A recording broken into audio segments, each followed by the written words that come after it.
ओम नमः शिवाय। गौरी पुत्र गणेश की जय हो। लक्ष्मी नारायण भगवान की जय हो। प्रिय भक्तजनों, मासिक शिवरात्रि और सोमवार भगवान शिव को विशेष ही प्रिय हैं। दोनों ही भगवान शिव की आराधना के दिन हैं। बैसाख मास की शिवरात्रि सोमवार के दिन है और सोमवार के दिन होने से इसका विशेष महत्व बढ़ गया है। इस दिन प्रीति योग और आयुष्मान योग हैं, जो सभी मनोकामनाओं को पूरी करने वाले हैं। इस दिन भगवान शिव की आराधना पूरे विधि विधान के साथ करने से हमारी सभी इच्छाएं पूरी होती हैं और कष्टों से मुक्ति मिलती है। तो आइए इस पवित्र अवसर पर मैं आपको रसपान कराने जा रही हूँ भगवान शिव की बड़ी ही दुर्लभ और पौराणिक कथाएं।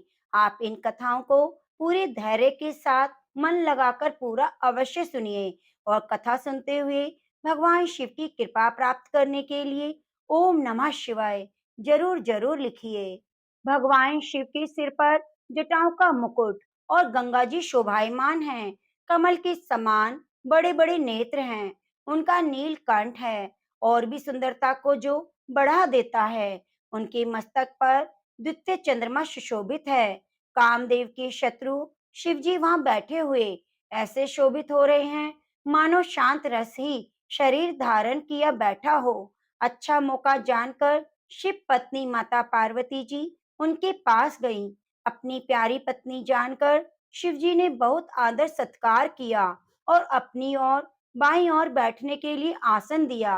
पार्वती जी प्रसन्न होकर शिव जी के पास बैठ गई। उन्हें पिछले जन्म की कथा स्मरण हो आई। स्वामी के हृदय में अपने ऊपर पहले की अपेक्षा अधिक प्रेम समझकर पार्वती जी हंसकर प्रिय वचन बोली। याज्ञवल्क्य जी कहते हैं, जो कथा सब लोगों का हित करने वाली है उसे ही पार्वती जी पूछना चाहती हैं। पार्वती जी ने कहा, हे संसार के स्वामी, हे मेरे नाथ, हे त्रिपुरासुर का वध करने वाले, आपकी महिमा तीनों लोकों में विख्यात है। चर अचर नाग, मनुष्य और देवता सभी आपके चरण कमलों की सेवा करते हैं। हे प्रभु, आप सर्व समर्थ हैं, सब कलाओं और गुणों के निधान हैं, योग जन और वैराग्य के भंडार हैं। आपका नाम शरणागत के लिए कल्प वृक्ष है, सुख की राशि। यदि आप मुझ पर प्रसन्न हैं और सचमुच मुझे अपनी दासी या अपनी सच्ची दासी जानते हैं, तो हे प्रभु, आप श्री रघुनाथ जी की नाना प्रकार की कथा कहकर मेरा अज्ञान दूर कीजिए। जिसका घर कल्प वृक्ष के नीचे हो, वह भला दरिद्रता से उत्पन्न दुख को क्यों सहेगा। हे भूषण, हे नाथ, हृदय में ऐसा विचार कर मेरी बुद्धि के भारी भ्रम को दूर कीजिए। हे प्रभु, जो परमार्थ तत्व ब्रह्म के ज्ञाता भक्तों के मुनि हैं, वे श्री रामचंद्र जी को अनादि ब्रह्म कहते हैं।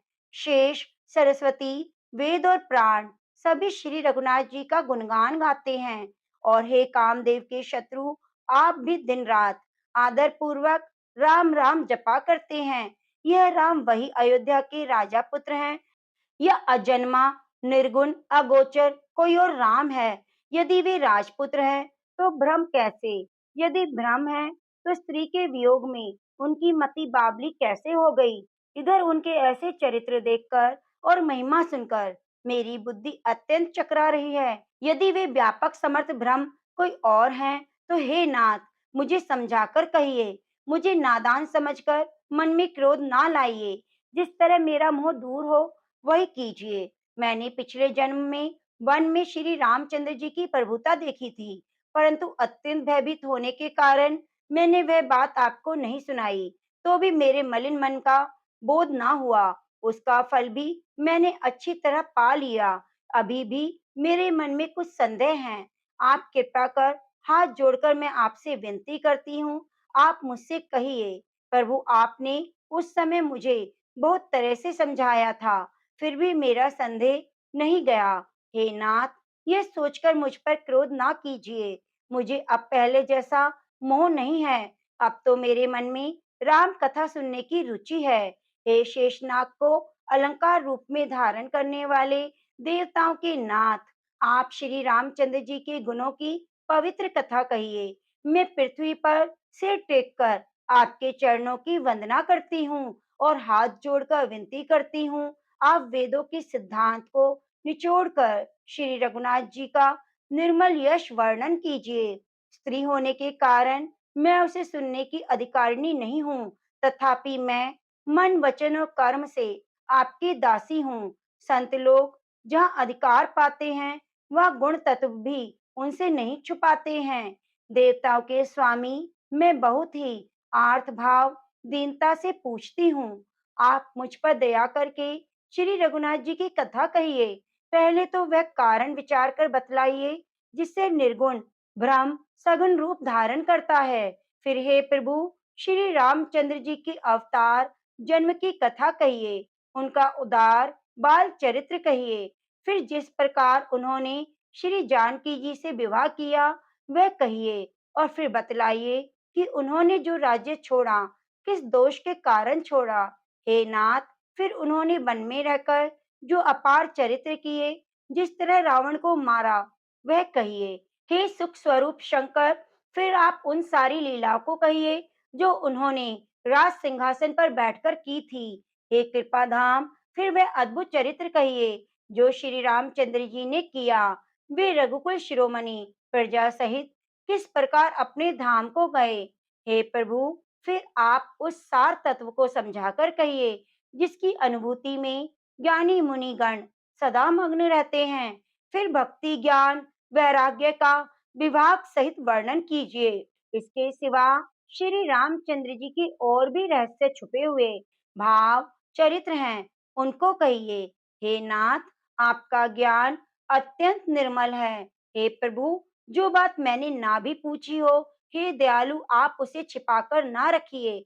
वेदों ने आपको तीनों लोकों का गुरु कहा है, दूसरे परम जीव इस रहस्य को क्या जाने। पार्वती जी के सहज सुंदर छल रहित सरल प्रसंग सुनकर शिव जी के मन में बहुत अच्छा लगने लगा। श्री महादेव जी के हृदय में सारे रामचरित्र आ गए। प्रेम के मारे उनका शरीर पुलकित हो गया, नेत्रों में जल भर आया। श्री रघुनाथ जी का रूप उनके हृदय में आ गया, जिसे स्वयं परमानंद स्वरूप शिव जी ने भी अपार सुख पाया। शिव जी 2 घड़ी तक तो ध्यान आनंद में डूबे रहे, फिर उन्होंने मन को बाहर खींचा। तब वे प्रसन्न होकर श्री रघुनाथ जी का चरित्र वर्णन करने लगे, जिसके बिना जाने झूठ भी सत्य मालूम होता है। जैसे बिना पहचाने रस्सी में सांप का भ्रम हो जाता है, जिसकी जान लेने पर जगत का उसी तरह लोप हो जाता है जैसे जागने पर स्वप्न का भ्रम हो जाता है। मैं उन्हें श्री रामचंद्र जी के बाल रूप की वंदना करती हूँ, जिनका नाम जपने से सब सिद्धियां सहज ही प्राप्त हो जाती हैं। मंगल के धाम, अमंगल को हरने वाले और श्री दशरथ जी की आंगन में खेलने वाले बाल स्वरूप रामचंद्र जी की कृपा मुझे प्राप्त हो। त्रिपुरासुर का वध करने वाले शिव जी श्री रामचंद्र जी को प्रणाम करके आनंद में भरकर अमृत के समान वाणी बोले, हे गिरिजा कुमारी पार्वती, तुम धन्य हो, तुम्हारे समान कोई उपकारी नहीं। जो तुमने रघुनाथ जी की कथा का प्रसंग पूछा, जो कथा समस्त लोगों के लिए जगत को पवित्र करने वाली गंगा के समान है। तुमने जगत के कल्याण के लिए प्रश्न पूछे, तुम श्री रघुनाथ जी के चरणों में प्रेम रखने वाली हो। हे पार्वती, मेरे विचार में तो श्री राम जी की कृपा से तुम्हारे मन में स्वप्न में भी शोक मोह संदेह और भ्रम कुछ भी नहीं है। फिर भी तुमने इसलिए वही पुरानी शंका की। इस प्रसंग के कहने सुनने से सबका कल्याण होगा। जिन्होंने अपने कानों से भगवान की कथा नहीं सुनी, उनके कानों के छिद्र सांप के बिल के समान हैं। जिन्होंने अपने नेत्रों से संतों के दर्शन नहीं किए, उनके नेत्र मोर के पंखों पर दिखने वाली नकली आंखों की गिनती में हैं। वे सिर कड़वी तुम्बी के समान हैं, जो हरि और गुरु के चरण तले नहीं झुकते। जिन्होंने भगवान की भक्ति को अपने हृदय में स्थान नहीं दिया, वे प्राणी जीते जी मुर्दे के समान हैं। जो जीव श्री रामचंद्र जी के गुणों का गान नहीं करते, वे मेढ़ की जीव के समान, वह हृदय वज्र के समान कड़ा और निष्ठुर है। जो भगवान के चरित्र सुनकर हर्षित नहीं होता। हे पार्वती, श्री रामचंद्र जी की लीला सुनो। यह देवताओं का कल्याण करने वाली और दैत्यों को विशेष रूप से मोहित करने वाली है। श्री रामचंद्र जी की कथा कामधेनु के समान सेवा करने से सब सुखों को देने वाली है और सत्पुरुषों के समाज की ही सब देवताओं के लोक हैं। ऐसा जानकर इसे कौन ना सुनेगा। श्री रामचंद्र जी की कथा हाथ की सुंदर ताली है, संदेह रूपी पक्षियों को उड़ा देती है। फिर राम कथा कलयुग रूपी वृक्ष को काटने के लिए है। हे गिरिजा कुमारी, तुम इसे आदर पूर्वक सुनो। वेदों ने श्री रामचंद्र जी के सुंदर नाम गुण, चरित्र, जन्म और कर्म सभी गिनवाए हैं। जिस प्रकार भगवान श्री रामचंद्र जी अनंत हैं, उसी तरह उनकी कथा, कीर्ति, गुण भी अनंत हैं। तो भी तुम्हारी अत्यंत प्रीति को देखकर जैसा कुछ मैंने सुना है, जैसी मेरी बुद्धि है, उसी के अनुसार मैं कहूँगा। हे पार्वती, तुम्हारा प्रश्न स्वाभाविक और सुंदर, सुखदायक, संत समस्त है और मुझे तो बहुत अच्छा लगा। परंतु हे पार्वती, एक बात मुझे अच्छी ना लगी, यद्यपि तुमने मोह के वश होकर ही कही है। तुमने जो कहा, वे राम कोई और हैं, जिन्हें वेद गाते हैं, मुनिगण जिनका ध्यान करते हैं, जो मोह रूपी पिशाच के द्वारा ग्रस्त हैं, पाखंडी हैं, भगवान के चरणों से विमुख हैं, जो झूठ सच कुछ भी नहीं जानते, ऐसे अधम मनुष्य ही इस तरह कहते सुनते हैं। जो अज्ञानी, मूर्ख, अंधे और भाव नहीं हैं और जिनके मन रूपी दर्पण पर विषय रूपी कोई काई नहीं जमी हुई, जो व्यभिचारी, छली और बड़े कुटिल हैं, जिन्होंने कभी स्वप्न में भी संत समाज के दर्शन नहीं किए, जिन्हें अपने लाभ हानि नहीं सजती, वही ऐसे वेद विरुद्ध बातें कहते हैं, जिनका हृदय रूपी दर्पण मैला है, जो नेत्रों से हीन है। बेचारे श्री रामचंद्र जी का रूप कैसे देखें, जिनको निर्गुण सगुण का कुछ भी विवेक नहीं, जो अनेक मन गढ़ंत बातें बका करते हैं, जो श्री हरि की माया के वश में होकर जगत में जन्म मृत्यु के चक्र में फिरते हैं, उनके लिए कुछ भी कह डालना असंभव नहीं। जिन्हें वायु का रोग, सन्निपात, उन्माद आदि हो गया है, जो भूत के वश में हो और जो नशे में चूर हो, ऐसे लोग विचार कर वचन नहीं बोलते। जिन्होंने महामोर रूपी मदिरा पी रखी है, उनके कहने पर कान नहीं देना चाहिए। अपने हृदय में ऐसा विचार कर संदेह छोड़ दो और रामचंद्र जी के चरणों को भजो। हे पार्वती, ब्रह्म रूपी अंधकार के नाश करने के लिए सूर्य की किरणों के समान मेरे वचनों को सुनो। सगुण और निर्गुण में कुछ भी भेद नहीं। मुनि, पुराण, पंडित, वेद सभी ऐसा कहते हैं। जो निर्गुण, अरूप, निराकार, अखल, अव्यक्त, अजन्मा है, वही भक्तों के प्रेम बस शगुन हो जाता है। जो निर्गुण है, वह सगुन कैसे हो? जैसे जल और ओले में कोई भेद नहीं, दोनों जल ही हैं। ऐसे ही निर्गुण और सगुण एक ही हैं, जिनका नाम ब्रह्म रूपी अंधकार के मिटाने के लिए सूर्य है। उनके लिए मोह का प्रसंग कैसे कहा जा सकता है? श्री रामचंद्र जी भी सच्चिदानंद स्वरूप सूर्य हैं। वह मोह रूपी रात्रि का लवलेश नहीं, वे स्वभाव से ही प्रकाश रूप सरासर युक्त भगवान हैं। वहां तो विज्ञान रूपी प्रातः काल भी नहीं होता, अज्ञान रूपी रात्रि नहीं होती, तब तो विज्ञान रूपी प्रातः काल हो। भगवान तो नित्य ज्ञान स्वरूप हैं। हर्ष, शोक, ज्ञान, अज्ञान, अहित, अभिमान, ये सब जीव के धर्म हैं। श्री रामचंद्र जी तो व्यापक परब्रह्म परमानंद हैं, परात्पर प्रभु और पुराण पुरुष हैं। इस बात को सारा जगत जानता है। जो पुराण पुरुष प्रसिद्ध है, प्रकाश के भंडार हैं, सब रूपों में प्रकट हैं, जीव माया और जगत सबके स्वामी हैं। वे ही रघुकुल मणि श्री रामचंद्र जी मेरे स्वामी हैं। ऐसा कहकर शिव जी ने उनको मस्तक झुकाया। मनुष्य अपने भ्रम को तो समझते नहीं। वे मूर्ख प्रभु श्री रामचंद्र जी पर आरोप लगाते हैं। जैसे आकाश में बादलों का पर्दा देखकर कुछ अज्ञानी लोग कहते हैं, बादलों ने सूर्य को ढक लिया। जो मनुष्य आंख में उंगली लगाकर देखता है, उसके लिए तो दो चंद्रमा प्रकट प्रत्यक्ष हैं। हे पार्वती, श्री रामचंद्र जी के विषय में इस प्रकार मोह की कल्पना करना, आकाश में अंधकार, धुएं और धूल का सोना दिखना, आकाश जैसे निर्मल और निर्लेप है, उसका कोई मलिन या स्पर्श नहीं कर सकता। इसी प्रकार भगवान श्री रामचंद्र जी नित्य निर्मल और निर्लेप हैं। विषय, इंद्रियों के देवता, जीवात्मा, यह सब एक ही सहायता से एक चेतन होते हैं, अर्थात विषयों का प्रकाश इंद्रियों से, इंद्रियों का इंद्रियों के देवताओं से और इंद्रियों के देवताओं का चेतन जीवात्मा से प्रकाश होता है। इन सब का जो परम प्रकाशक है, अर्थात जिससे इन सब का प्रकाश होता है, वह अनादि ब्रह्म अयोध्या नरेश श्री रामचंद्र जी हैं। यह जगत प्रकाश है और श्री रामचंद्र जी इसके प्रकाशक हैं। वे माया के स्वामी, ज्ञान और गुणों के धाम हैं, जिनकी सत्ता से मोह की सहायता पाकर जड़ माया भी सत्य भाषित होती है। जैसे शीप में चांदी की और सूर्य की किरणों में पानी के बिना हुए भी प्रतीति होती है।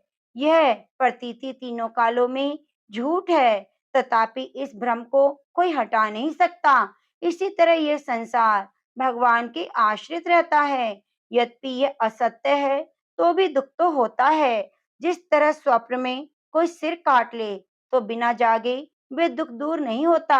हे पार्वती, जिनकी कृपा से इस प्रकार का भ्रम मिट जाता है, वे कृपालु श्री रघुनाथ जी हैं, जिनका आदि और अंत किसी ने नहीं जान पाया। वेदों ने अपनी बुद्धि से अनुमान करके इस प्रकार गाया है। वे भ्रम बिना ही पैर के चलता है, बिना ही कान के सुनता है, बिना हाथ के नाना प्रकार के काम करता है, बिना मुंह जिह्वा के रसों का आनंद लेता है, बिना वाणी के योग्य वक्ता है, बिना ही शरीर त्वचा के स्पर्श करता है, बिना आंखों के देखता है, बिना नाक के सब गंध को ग्रहण करता है। उस ब्रह्म की करनी सभी प्रकार से ऐसी अलौकिक है, जिसकी महिमा नहीं कही जा सकती, जिसका वेद और पंडित इस प्रकार वर्णन करते हैं। मुनि जिनका ध्यान धरते हैं, वही दशरथ नंदन, भक्तों के हितकारी, अयोध्या के स्वामी भगवान श्री राम जी हैं। पार्वती जी, जिनके नाम के बल से काशी में मरते हुए प्राणी को देखकर मैं उसे राम मंत्र देकर शोक रहित कर देता हूँ, मुक्त कर देता हूँ, वही मेरे प्रभु श्री रघुनाथ हैं। रामचंद्र जी जड़ चेतन के स्वामी, सबके हृदय के भीतर की जानने वाले हैं, बिना इच्छा के भी जिनका नाम लेने से मनुष्य को अनेक जन्मों के पाप दूर हो जाते हैं। फिर जो मनुष्य आदर पूर्वक उनका स्मरण करते हैं, वे तो संसार रूपी समुद्र को गाय के खरके से बने हुए गड्ढे के समान या बिना किसी परिश्रम के पार कर जाते हैं। हे पार्वती, वही परमात्मा श्री राम जी हैं। उनमें भ्रम देखने में आता है, तुम्हारा ऐसा कहना तो अनुचित है। इस प्रकार का संदेह मन में लाते ही मनुष्य के ज्ञान वैराग्य सभी सद्गुण नष्ट हो जाते हैं। शिव जी के भ्रम नाशक वचनों को सुनकर पार्वती जी के सब कुतर्कों की रचना मिट गई। श्री रघुनाथ जी के चरणों में उनका प्रेम और विश्वास हो गया। कठिन असंभव जिसका होना संभव नहीं, ऐसी मिथ्या कल्पना जाती रही। बारंबार स्वामी शिव जी के चरण और कमलों को पकड़कर अपने कमल के समान हाथों को जोड़कर पार्वती जी मानव रस में सनी हुई सुंदर बचन वाणी बोली। आपकी चंद्रमा की किरणों के समान शीतल वाणी सुनकर मेरा अज्ञान रूपी शरद ऋतु कुंवार के धूप की भांति तप मिट गया है। हे कृपालु, आपने मेरा संदेह हर लिया। अब श्री राम जी का यथार्थ स्वरूप मेरी समझ में आ गया, तो प्रेम से बोलिए सियावरी रामचंद्र भगवान की जय हो। बैसाख मास की जय हो। ओम नमः शिवाय। प्रिय भक्तजनों, अब सुनते हैं सोमवार व्रत में सुनी जाने वाली कथा। एक बहुत धनवान साहूकार था। उसके घर में धन आदि किसी भी प्रकार की कोई कमी नहीं थी। उसको एक दुख था, उसके कोई पुत्र नहीं था। वह इसी चिंता में रात दिन दुखी रहता। वह पुत्र की प्राप्ति हेतु प्रत्येक सोमवार को सोमेश्वर व्रत चंद्रदेव और शिवजी का पूजन किया करता। वह प्रतिदिन शिव मंदिर में जाकर शिवजी की पूजा किया करता। सुबह शिवलिंग पर जल चढ़ाता, सायंकाल मंदिर में दीपक जलाया करता। उसकी भक्ति भाव को देखकर एक समय श्री माता पार्वती ने शिवजी से कहा, हे महाराज, ये साहूकार आपका अत्यंत भक्त है और सदैव आपका व्रत और पूजन बड़ी श्रद्धा से करता है। आपको इसकी मनोकामना पूर्ण करनी चाहिए। शिवजी ने कहा, हे पार्वती, यह संसार कर्म क्षेत्र है। जैसे किसान खेत में बीज बोता है वैसा ही फल काटता है, उसी तरह इस संसार में जो जैसा करता है वैसा ही फल भोगता है। पार्वती जी ने अत्यंत आग्रह से कहा, महाराज, जब यह आपका ऐसा भक्त है और यदि इसको कोई दुख है तो इसे दूर कीजिए, क्योंकि आप सदैव अपने भक्तों पर दयालु हैं, उनके दुखों को दूर करते हैं। यदि आप ऐसा ना करेंगे तो मनुष्य क्यों आपकी सेवा पूजा करेंगे। पार्वती जी का ऐसा आग्रह देख शिवजी महाराज कहने लगे, हे पार्वती, इसके कोई पुत्र नहीं, इसी चिंता से ये बहुत दुखी रहता है। इसके भाग्य में पुत्र ना होने पर भी मैं इसको पुत्र प्राप्ति का वर देता हूँ, परंतु वह केवल 12 वर्ष तक जीवित रहेगा। इसके बाद मृत्यु को प्राप्त हो जाएगा। इससे अधिक मैं और कुछ नहीं कर सकता। ये सब बातें वह साहूकार सुन रहा था। इससे उसको ना कोई प्रसन्नता हुई न कोई दुख हुआ। वह पहले के जैसा ही शिवजी का व्रत और पूजन करता रहा।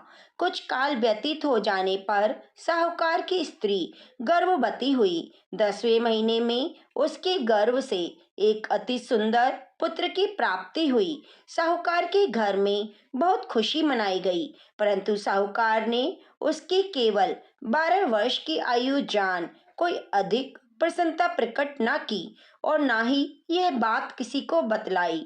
जब वह 11 वर्ष का हो गया तो उस बालक की माता ने उसके पिता से विवाह के लिए कहा, परंतु साहूकार कहने लगा, मैं अभी इसका विवाह नहीं करूंगा, काशी जी पढ़ने के लिए भेजूंगा। फिर साहूकार ने अपने साले यानी कि बालक के मामा को बुलाया और बहुत सा धन देकर कहा, तुम इस बालक को काशी जी पढ़ने ले जाओ। रास्ते में जिस स्थान पर भी जाना, यज्ञ करते और ब्राह्मणों को भोजन कराते जाना। वह दोनों मामा भांजी सब जगह सब प्रकार के यज्ञ कराते और ब्राह्मणों को भोजन कराते हुए जा रहे थे। रास्ते में उनको एक शहर पड़ा। उस शहर के राजा की कन्या का विवाह था। दूसरे राजा का लड़का जो विवाह करने के लिए आया था वह एक आंख से काना था। उसके पिता को इस बात की बड़ी चिंता थी कि कहीं वर को देखकर कन्या के माता पिता विवाह में किसी प्रकार की अड़चन पैदा ना कर दे। इस कारण जब उसने अति सुंदर सेठ के लड़के को देखा तो मन में विचार किया, क्यों ना इस लड़के को वर के कपड़े पहना घोड़ी पर चढ़ा ले जाएं। बड़ी सुंदरता से सब कार्य हो गए।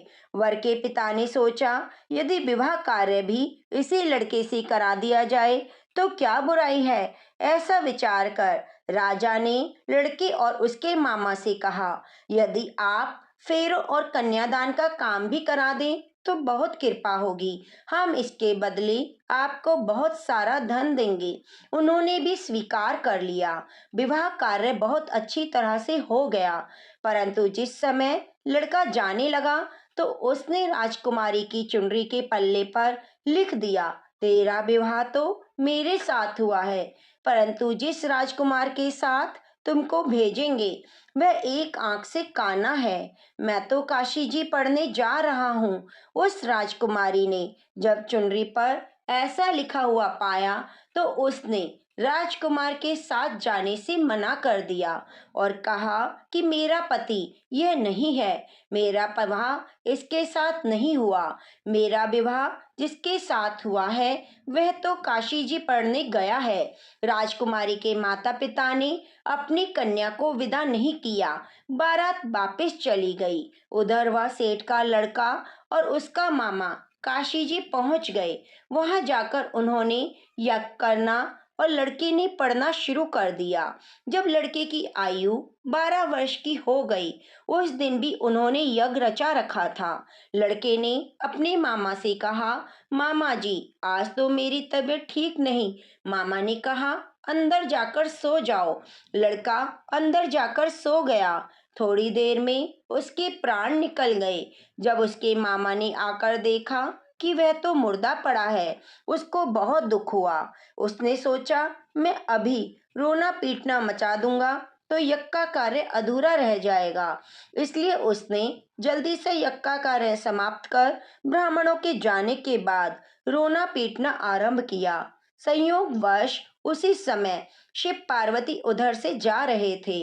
जब उन्होंने जोर जोर से रोने पीटने की आवाज सुनी तो पार्वती जी कहने लगी, महाराज, कोई दुखिया रो रहा है, इसके कष्ट दूर करो। तब शिवजी बोले, इसकी आयु इतनी थी, सो भोग चुका। पार्वती जी ने कहा, महाराज, कृपा करके इस बालक को आयु दो, नहीं तो इसके माता पिता तड़प तड़प कर मर जाएंगे। पार्वती जी के इस प्रकार बार बार आग्रह करने पर शिवजी ने उसको वरदान दिया और शिवजी महाराज की कृपा से लड़का जीवित हो गया। शिव पार्वती कैलाश चले गए। कुछ दिन बाद लड़का और मामा उसी प्रकार यज्ञ करते हुए अपने घर की ओर चल पड़े। रास्ते में उसी शहर में आए जहां विवाह हुआ था। वहां आकर उन्होंने यज्ञ किया। लड़के का ससुर यज्ञ में आया। उसने लड़के को पहचान लिया और अपने महल में ले जाकर बड़ी खातिर की। कुछ दिन बाद बहुत से दास दासियों के सहित आदर पूर्वक लड़की और जमाई को विदा किया। जब वे अपने शहर के निकट आए तो मामा ने कहा, मैं तुम्हारे घर जाकर सबको खबर कर आता हूँ। उस समय लड़के के माता पिता अपने घर की छत पर बैठे हुए थे। उन्होंने प्रण किया कि यदि हमारा पुत्र सकुशल घर आएगा तो हम राजी खुशी नीचे आ जाएंगे, नहीं तो छत से कूदकर अपने प्राण दे देंगे। इतने में लड़के के मामा ने आकर समाचार दिया, आपका पुत्र आ गया है। परंतु उनको विश्वास नहीं आया। तब उसके मामा ने शपथ पूर्वक कहा कि आपका पुत्र अपनी स्त्री के साथ बहुत सारा धन लेकर आया है। तो सेठ ने आनंद के साथ उसका स्वागत किया और बड़ी प्रसन्नता के साथ रहने लगे। इसी प्रकार जो कोई भी सोमवार के व्रत को विधि विधान से करता है, कथा को पढ़ता है, सुनता है, भगवान शंकर, माँ गौरा पार्वती उसके सभी दुखों को दूर करके मनोकामनाओं की पूर्ति करते हैं। तो प्रेम से बोलिए, ओम नमः शिवाय। माँ गौरा पार्वती की जय हो। प्रिय भक्तजनों, अब श्रवण करते हैं 16 सोमवार की व्रत कथा।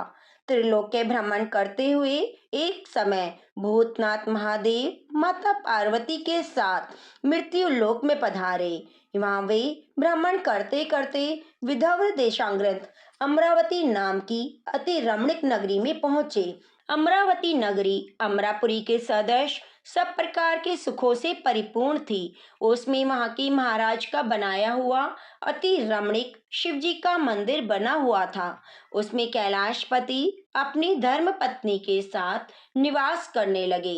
एक समय माता पार्वती अपने प्राण प्रिय को प्रसन्न देख मनोविनोद करने की इच्छा से कहने लगी, हे महाराज, आज तो हम तुम दोनों चौसर खेलेंगे। शिवजी ने प्राण प्रिय की बात को मान लिया।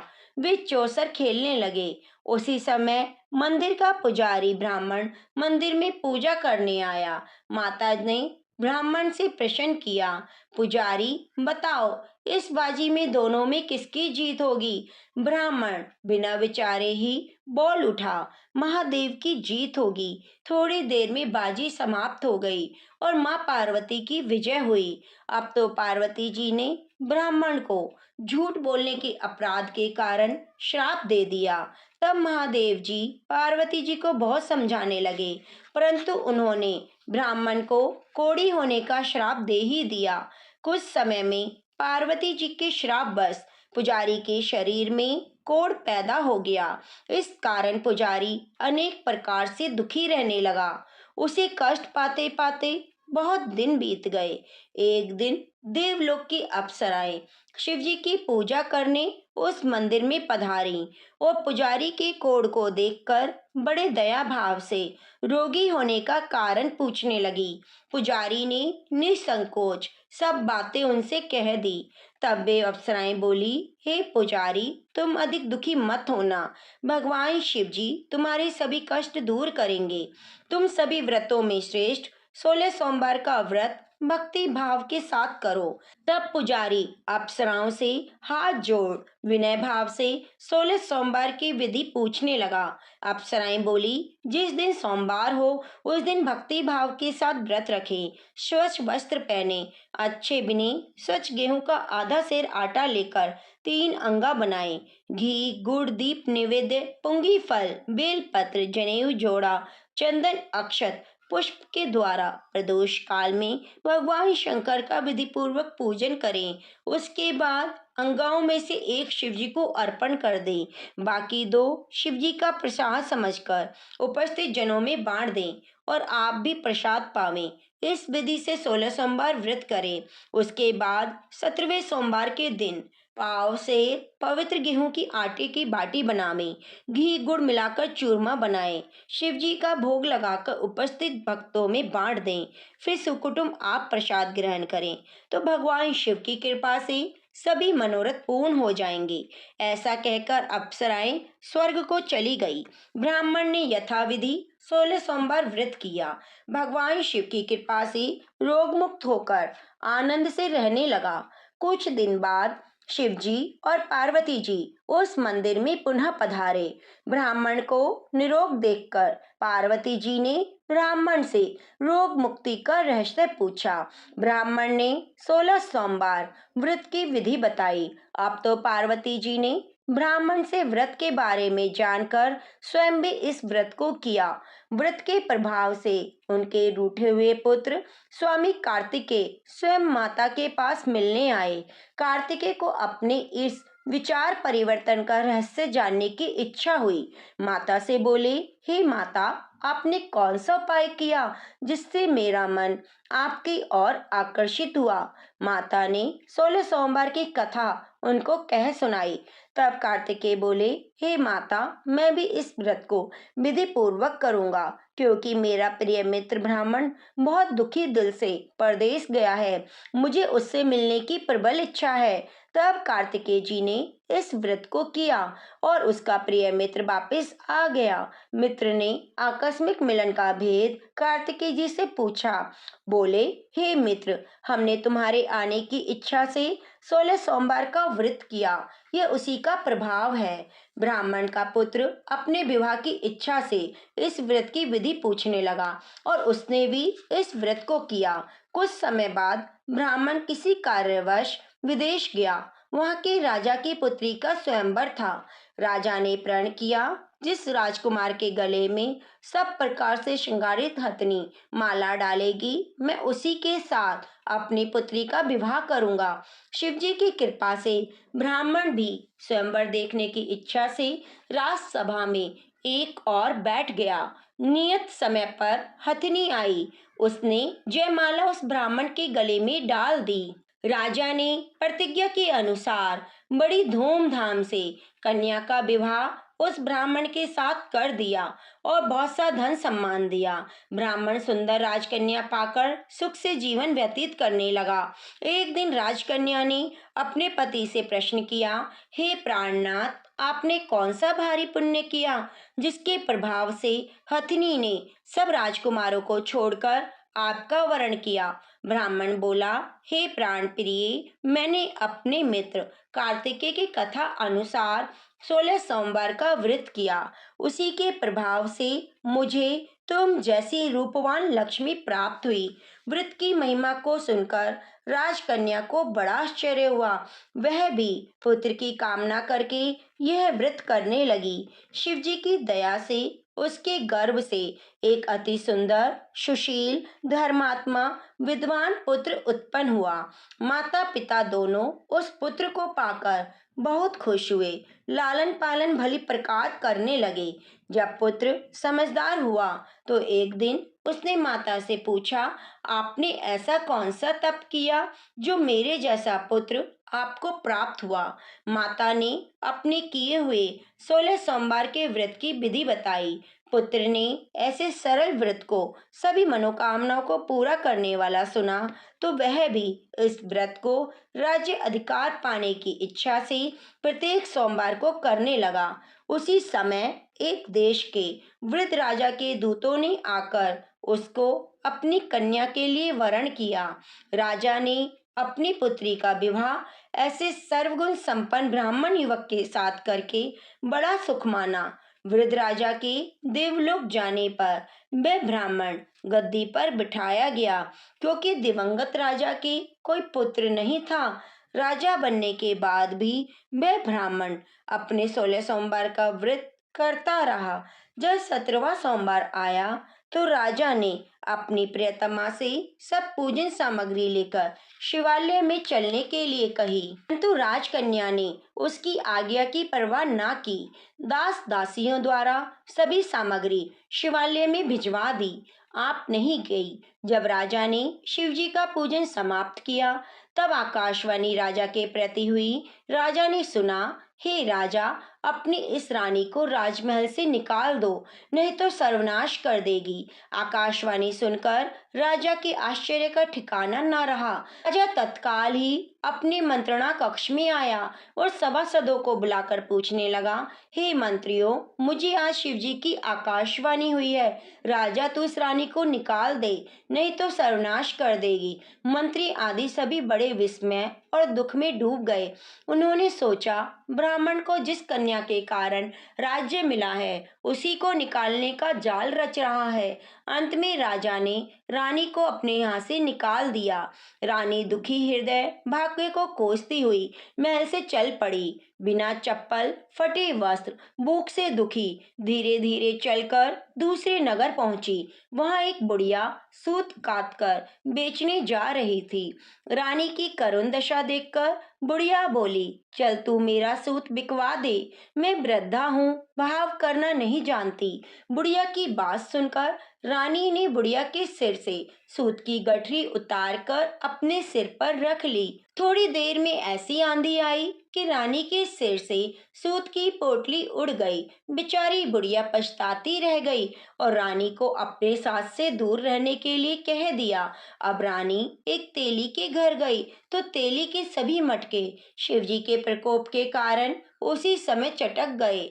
ऐसी दशा देखकर तेली ने रानी को अपने घर से निकाल दिया। इस प्रकार रानी अत्यंत दुख पाती हुई नदी के तट पर गई। उस नदी का समस्त जल सूख गया। उसके बाद रानी एक वन में गई।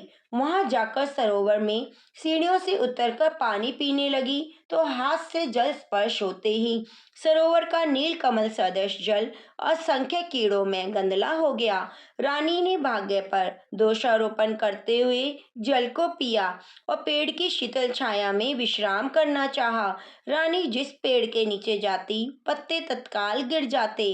अपने वन, सरोवर और जल की दशा को देखकर वन में गौओं को चराने और पानी पिलाने वाले ग्वाले बड़े दुखी हुए। ग्वाले रानी को पकड़कर उस जंगल में स्थित मंदिर के पुजारी के पास ले गए। उन्होंने सभी बातें पुजारी को बताई। रानी के मुख की कांति और शरीर की शोभा को देखकर पुजारी जी जान गए कि अवश्य ही विधि की गति की मारी कोई कुलीन अबला है। यह सोचकर पुजारी ने रानी से कहा, हे पुत्री, मैं तुम्हें अपनी पुत्री के समान रखूंगा, तुम मेरे आश्रम में रहो। पुजारी के ऐसे वचन सुनकर रानी को धीरज हुआ। आश्रम में रहने लगी, परंतु आश्रम में रानी जो भोजन बनाती कीड़े पड़ जाते, जल भरती कीड़े पड़ जाते। अब तो पुजारी भी बहुत दुखी हुए। उन्होंने रानी से पूछा, बेटी, तुम पर कौन से देवता का कोप है जिससे ऐसी दशा हुई? पुजारी की बात सुनकर रानी ने शिव जी का पूजन न करने जाने की बात पुजारी को कह सुनाई तो पुजारी शिव जी महाराज की अनेक प्रकार से स्तुति करते हुए रानी से बोले, हे बेटी, तुम सभी मनोरथों को पूर्ण करने वाले 16 सोमवार व्रत की विधि पूर्वक करो। उसके प्रभाव से तुम्हारे सभी कष्ट दूर हो जाएंगे। पुजारी की बात सुनकर रानी ने 16 सोमवार का व्रत विधिवत संपन्न किया। 17वें सोमवार को पूजन के प्रभाव से राजा के हृदय में विचार उत्पन्न हुआ कि रानी को गए बहुत समय व्यतीत हो गया है। बेचारी न जाने कहाँ कहाँ भटकती होगी, उसे ढूंढवाना चाहिए। ऐसा विचार करके राजा ने रानी को तलाश करने चारों दिशाओं में दूत भेजे। दूत तलाश करते हुए आश्रम में आए। वह रानी को पाकर वे पुजारी से रानी को मांगने लगे, परंतु पुजारी ने मना कर दिया। दूत चुपचाप लौट गए। राजा के पास आकर रानी का हाल बताया। रानी का पता पाकर राजा स्वयं पुजारी के आश्रम में गए। पुजारी से प्रार्थना करने लगे, महाराज, जो बाई जी आपके आश्रम में रहती है वह मेरी पत्नी है। शिव जी के प्रकोप से मैंने उसको त्याग दिया था। अब शिव जी का प्रकोप शांत हो गया है। मैं इसे लिवाने आया हूँ। आप मेरे साथ जाने की आज्ञा दें। पुजारी ने रानी को राजा के साथ जाने की आज्ञा दी। रानी प्रसन्न होकर राजा के साथ महल में आई। नगर में अनेक प्रकार के बधावे बजने लगे। नगर निवासियों ने नगर को तोरण और बंदरवारों से सजाया। घर घर में मंगल गान होने लगे। पंडितों ने वेद मंत्रों का उच्चारण किया। शिव जी की कृपा से बड़ी धूमधाम से रानी ने पुनः अपनी राजधानी में प्रवेश किया। महाराज ने ब्राह्मणों को दान देकर संतुष्ट किया। खूब धन धान्य के भंडारे भरे। नगर में स्थान स्थान पर सदा व्रत खिलवाए, जहाँ भूखों को खाना मिलता था। इस प्रकार राजा शिव जी का कृपा पात्र हो राजधानी में रानी के साथ अनेक प्रकार के सुखों को भोगकर आनंद से जीवन व्यतीत करने लगा। अब तो राजा रानी प्रत्येक सोमवार व्रत करने लगे। लोक में अनेक सुखों को भोगने के बाद शिवपुरी को प्राप्त हुए। ऐसे ही जो मनुष्य मनसा वाचा कर्मणा भक्ति सहित 16 सोमवार का व्रत और शिव जी का पूजन करता है, वह इस लोक में समस्त सुखों को भोगकर शिवपुरी को प्राप्त होता है। यह व्रत मनसा वाचा कर्मणा सभी मनोरथों को पूर्ण करने वाला है। तो प्रेम से बोलिए, ओम नमः शिवाय। श्री शिवाय नमस्तभ्यम। सर्व मंगल मांगल्ये शिवे सर्वार्थ साधिके शरण्ये त्र्यंबके गौरी नारायणी नमोस्तुते। प्रिय भक्तजनों, अब श्रवण करते हैं शिव महापुराण कथा। कहा जाता है प्रदोष के दिन शिव पुराण की कथा का श्रवण करने से हमारी सभी कष्ट दूर हो जाते हैं और भगवान शिव का पद प्राप्त होता है। शिव पुराण की कथा के अनुसार एक बार बाशकल नामक गांव में बिनु नाम का ब्राह्मण रहता था। वह बड़ा ही दुरात्मा और महापापी था। उसकी स्त्री बहुत सुंदर थी, लेकिन वह कुमार्ग पर ही चलता। उसकी पत्नी का नाम चंचुला था। वह सदैव धर्म के पालन में लगी रहती। इस तरह कुकर्म में लगे हुए उस ब्राह्मण के साथ उसे बहुत वर्ष बीत गए। अपने धर्म के नष्ट होने के डर से कभी भी अपने धर्म से वह विचलित नहीं हुई। लेकिन उसका पति तो दुराचारी था, इसलिए दुराचारी पति की आचरण से प्रभावित होकर वह स्त्री भी अपने पति की तरह ही दुराचारिणी हो गई। बहुत समय बीत जाने के बाद वह दूषित बुद्धि वाला दुष्ट ब्राह्मण समय के अनुसार मृत्यु को प्राप्त होकर नरक में चला गया। बहुत दिनों तक नरक के दुख भोगकर वह पापी एक भयंकर पिशाच हो गया। दूसरी तरफ उस दुराचारी पति की मृत्यु के बाद चंचुला बहुत समय तक अपने पुत्रों के साथ अपने घर में ही रहती। एक दिन ईश्वर कृपा से वे अपने भाई बंधुओं के साथ एक तीर्थ क्षेत्र में चली गई। तीर्थ यात्रियों के साथ जब उसने तीर्थ के जल में स्नान किया और अपने भाइयों के साथ इधर-उधर घूमने लगी, वहां उसने एक देव मंदिर में एक ब्राह्मण को भगवान शिव की परम पवित्र उत्तम पौराणिक कथा कहते हुए सुना। वह ब्राह्मण कह रहे थे, जो स्त्रियां और पुरुषों के साथ व्यभिचार करती हैं, यमराज के दूत उन्हें बहुत कष्ट देते हैं। ऐसा सुनकर चंचुला भय से कांपने लगी। उसने विचार किया उसने तो अपने पति के साथ बहुत पाप किए, तो उसे भी उन पापों का दंड भोगना पड़ेगा। इसके बाद उसे चैन नहीं आया। उसने उस ब्राह्मण से विनती की, हे प्रभु, मेरे ऊपर आप कृपा करें और मेरा उद्धार करें। मैं आपके प्रवचन सुनकर भय से कांप रही हूँ और इस संसार में मुझे वैराग्य हो रहा है। मैंने जीवन भर दुराचार किया, न जाने मेरे मरने के बाद मुझे कैसी-कैसी घोर यातनाएं सहन करनी पड़ेंगी। कौन मेरा साथ देगा? यमराज के उन भयंकर दूतों को मैं कैसे देख पाऊंगी? हे प्रभु, आप मेरा कल्याण करें। चंचुला के इन वचनों को सुनकर ब्राह्मण बोले, हे चंचुला, यह तो बहुत बड़े सौभाग्य की बात है कि भगवान शंकर की कृपा से शिव पुराण की कथा को सुनकर तुम्हारा मन समय पर ही सावधान हो गया।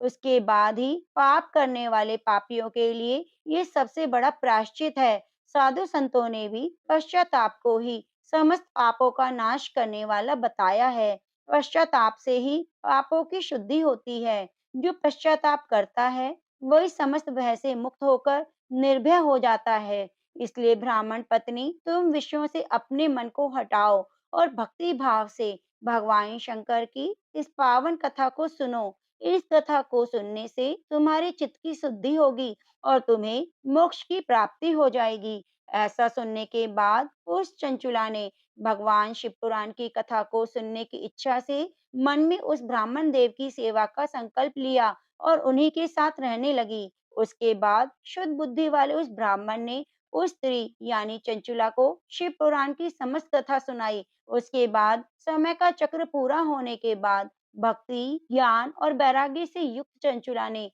अपने शरीर को बिना किसी कष्ट के त्याग दिया। जैसे ही चंचुला ने अपने शरीर को त्यागा, भगवान शंकर का भेजा हुआ दिव्य विमान वहां पहुंच गया और भगवान शंकर के गणों ने चंचुला को उस विमान पर बिठाया और शिवलोक में ले गए। वह दिव्य रूप धारिणी दिव्यांगना हो चुकी थी। चंचुला ने वहां साक्षात भगवान शंकर को देखा। उनके 5 मुख थे। हर मुख में उनकी 3 आंखें थीं। मस्तक पर चंद्रमा सुशोभित हो रहा था। उन्होंने अपने बाईं ओर माता पार्वती को बिठा रखा था। उनका सारा शरीर भस्म से भासित था। शरीर पर श्वेत वस्त्र शोभा पा रहे थे। इस प्रकार उज्जवल भगवान शंकर का दर्शन करने के बाद वह ब्राह्मण पत्नी बहुत खुश हुई। उसने महादेव और पार्वती जी को प्रणाम किया। उसकी आंखों से अश्रुओं की अविरल धारा बहने लगी। संपूर्ण शरीर में रोमांच पैदा हो गया और माता पार्वती भगवान शंकर ने बड़ी करुणा से अपने पास बुलाया। उसकी ओर देखा और माता पार्वती ने चंचला को प्रेम पूर्वक अपनी सखी बना लिया। ओम नमः शिवाय। हर हर महादेव। जो मनुष्य प्रदोष काल में अथवा नित्य इस कथा का श्रवण करता है, वह सभी कष्टों से मुक्त हो जाता है और परम पद को प्राप्त होता है। श्री शिवा